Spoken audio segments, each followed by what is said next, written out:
Hello friends, आज हम एक और पोएम डिस्कस करेंगे जिसका नाम है a tiger in the zoo.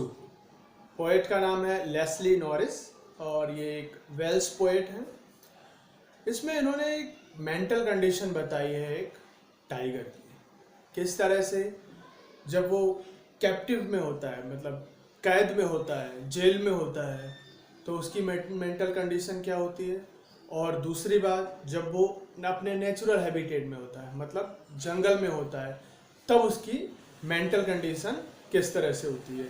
यहाँ एक कॉन्ट्रास्ट बताया गया है कि एक जब आप फ्री लाइफ जीते हैं, फ्रीडम में, और अगर आपको कोई कैद करके रख दे तो आपकी मानसिकता कैसी हो जाती है। और यही जो चीज़ें हैं इस पोयम में डिस्कस की है। 5 स्टेंजा की पोयम है। मैं एक स्टेंजा रीड करूंगा और उसको एक्सप्लेन करूंगा, फिर एक स्टेंजा, और इस तरह से मैं पूरी की पूरी पोयम को आसानी से आपको याद हो रहे इस तरह से डिस्कस करूंगा। मैं पहला स्टेंजा पढ़ता हूँ। He stalks in his vivid stripes the few steps of his cage on pads of velvet quiet in his quiet reach. पहले स्टेंजा में पोएट ने बात की है टाइगर की उस समय की कंडीशन जब वो केज में है, और केज में क्या कर सकता है वो, कुछ भी नहीं। तो वो बहुत ही धीमे धीमे गुस्से में अपने छोटे से पिंजरे में चलता है। उसके वेलवेट पैड्स हैं, उससे धीमे धीमे, और काफ़ी गुस्से में है। गुस्से में इसलिए है कि ताकतवर है लेकिन जेल में है, इसलिए वो कुछ भी नहीं कर सकता और वो हेल्पलेस महसूस करता है। इस वजह से वो कुछ भी ना करने की कंडीशन में है और ना कुछ कर सकता है। अब पोएट दूसरे स्टेंजा की बात करते हैं।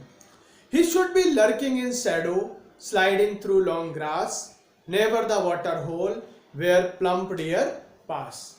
अब ये दूसरा स्टेंजा, एक्चुअली मैंने जो बताया आपको कि फ्रीडम और कैप्टिविटी में कैसे तालमेल बिठाया है पोएट ने, उसकी बात की है। तो इस सेकंड स्टेंजा में पोएट ने इमेजिन किया है कि कैसा हो अगर जब वो जंगल में होता है, उसके नेचुरल हैबिटेट में, तो क्या करता है वो शैडोज में, ट्रीज के शैडोज में, लॉन्ग ग्रास है उसके शैडोज में, शैडो यानी छाया में बैठता है, छुपता है वाटर होल के पास। क्यों? कब वहां पर कोई एक अच्छा सा हिरन आए, डियर, और उसका वो शिकार कर सके। मतलब एक तरफ जहां वो कुछ भी नहीं कर पाता है क्योंकि वो कैद में है, और दूसरी तरफ जब वो जंगल में है तो उसका नेचुरली वर्क करता है। किस तरह से वो शिकार करता है इसकी बात बताइए। अब हम बात करते हैं तीसरे स्टेंजा की। He should be snarling around houses at the jungle's edge, baring his white fangs, his claws, terrorizing the village. अब देखो तीसरे स्टेंजा में भी बात जंगल की ही है कि वो लेकिन जंगल में एक अलग ही पर्सपेक्ट में बताया गया है। पोएट ने इस तरह से शेर को पोर्ट्रे किया है कि वो कहाँ आ गया है, एज ऑफ द जंगल, जहाँ पे जंगल खत्म हो रहा है। अच्छा, ये क्यों बताया? क्योंकि इंसान क्या कर रहे हैं, जंगलों को दिन ब दिन काटते जा रहे हैं, और उस वजह से क्या हो रहा है, जो भी जंगली जानवर है वो अक्सर हम न्यूज़ में देखते हैं आए दिन, कभी किसी शहर में घुस गए, किसी गांव में घुस गए। क्यों हो रहा है? क्योंकि हमने उनका जो नेचुरल हैबिटेट है, उनका जहाँ पर निवास स्थान है, हमने वो छीन लिया है। तो यहाँ पर वही है कि tiger edge of the jungle, वहाँ पे गांव के किनारे खड़ा होके जोर से रोर कर रहा है, अपने वाइट फैंग्स, दांत दिखा रहा है, और गुस्से में गांव वालों को धमका रहा है। धमकाना इस मकसद से कि आप लोग हमारा नेचुरल हैबिटेट मत बिगाड़ो, नहीं तो हम कहाँ रहेंगे। तो एक इस माइंडसेट को शो किया गया है, एक ह्यूमन माइंडसेट को, और साथ में लायन के टाइगर के, कि किस तरह से उस हमें जंगली जानवरों के नेचुरल हैबिटेट को नहीं खत्म करना चाहिए। अब आते हैं हम चौथा पैराग्राफ स्टेंजा पे। But he locked in a concrete cell, his strength behind bars, stalking the length of his cage, ignoring visitors. इसमें क्या बताया गया है कि अभी वो क्या, अब चौथे, देखो पहले स्टेंजा में वो टाइगर जो था वो पिंजरे में था, दूसरे और तीसरे स्टेंजा में उसको जंगल में बताया गया है कि वो उसकी लाइफ कैसी होती है। अब चौथे स्टेंजा में फिर से वही बात की गई है कि जब वो कंक्रीट सेल में होता है तो कैसा होता है, अपने आप को बेबस मजबूर महसूस करता है। इसके अलावा वो बस हल्के से धीमे धीमे उसमें स्टॉप करता है, टहलता है। इसके अलावा वो कुछ भी नहीं कर पाता है, मजबूर होता है। और इसीलिए जब जू में हम लोग जाते हैं तो वो बिल्कुल भी ध्यान नहीं देता है। क्यों नहीं ध्यान देता है? क्योंकि वो नहीं चाहता है वहां रहना, और उसके बाद भी उसको वहां मजबूरी में रहना पड़ता है। अब आते हैं हम फिफ्थ और लास्ट स्टेंजा पे। He hears the last voice at night, the patrolling cars, and stares with his brilliant eyes at the brilliant stars. इसमें भी पांचवें स्टेंजा में भी जो